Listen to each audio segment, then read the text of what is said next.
María e Yolanda, sureñas e rabiosas, a do sur de España e a do noso sur, nacidas nos 70, amantes de outros xéneros creativos, carismáticas, libérrimas, un pouco enfanterribles das letras, só un pouquichiño ovellas negras da familia.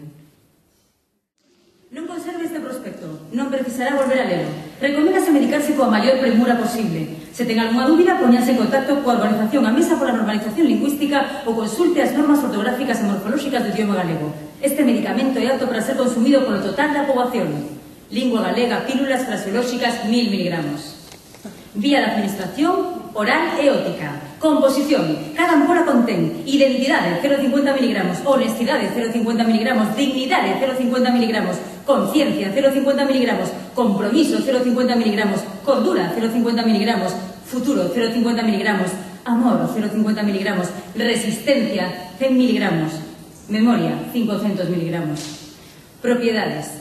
Lingua galega 1000 miligramos é moi activo frente a esas linguas invasoras que coexistindo e interactuando nun mesmo territorio buscan silenciar. Non son eu que ti ves. Si foron eles que me violentaron. Non fun eu que con este uniforme charramangueiro populacheiro mascarou a cotidianidade. Foron eles, si, que deseñaron este espantallo, que ansiosos por divulgar doutrinas foráneas depositaron as súas ambicións sobre esta saya encarnado sangue, castrando a miña dignidade branca xenuína e pavimentando un futuro negro alcatrán, escuro como as intencións, mesto como a angustia, fedorento como o engano, pegañento como os dogmas, un porvir tan abismal como a escravitude. Non fun eu, non fun eu que me emudeceu, foron eles, sí, foron eles que me amordazaron con 4 décadas de silencio. Denúnciate polos malos modos, polo afecto escaso. Desobo a cólera nos espazos inertes da contorna.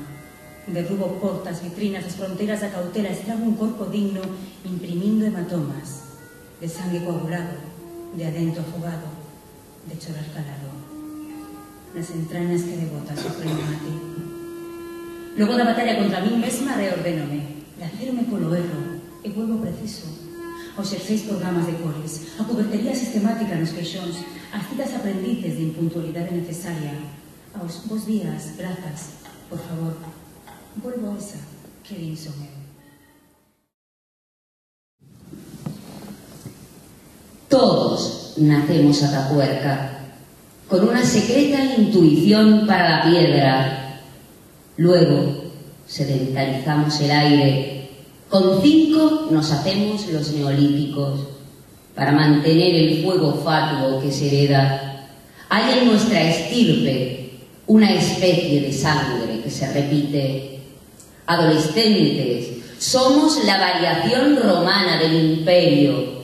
Desordenados, con la lucidez recién estrenada, nos ponemos el limes en el cuarto. La crisis del imperio viene siempre desde dentro y llega la edad media de los 20. Oscuros y sincréticos vagamos con dioses desnudos hasta el esquema, pero el renacimiento, pensadlo, son unos 30 con teoría, con máquinas pensadas para matar, con cúpulas alzadas hasta lo sideral. Con 40 el tiempo ya no tiembla y la Vanitas aparece con su tibia ternura. No hay espacio para poner todas las cosas. Ya no importa tener una idea, ahora hay que hacerse el que la tiene. Somos el éxtasis barroco. Nos crece el manierismo en la cabeza, como una idea alargada que apuntara al sol. En los 50 somos neoclásicos con jardines. Un estilo imperio deseante de dominio propio. Creemos solo en lo nuestro, paseamos por lo conquistado. En los 60, la inquieta sensación impresionista. Las primeras gafas progresivas. ¿Cuántos estilos pictóricos se acumulan en el viaje visual de las gafas progresivas? Con 70, la abstracción. Con 80, lo conceptual. Y con 90 volvemos a Atapuerca. Nuestros hábitos se parecen a la historia.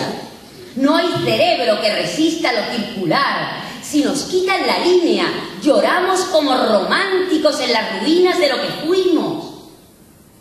Así que asomada al yo, por un balcón con vistas al derribo, veo el mundo empezar y acabar cada día, así en mí misma como en el mundo.